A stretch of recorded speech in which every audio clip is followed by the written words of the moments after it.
Welcome to my vlog. Dito ako sa second floor ng Ibiya Mall sa Danghari. Second floor. Napakaganda dito. Ngayon na nakapasok in a long time. How many years ako nakatira dito sa Molino.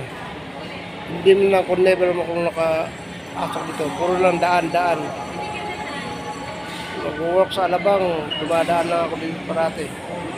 Danghari. Hindi man ako nakapasok. Ngayon lang, pasok. Ng Ibiya. Ganda pala dito, so hindi ka mabuboring.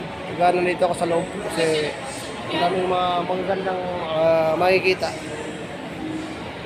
Alright. So, dito lang muna. Thank you very much for watching.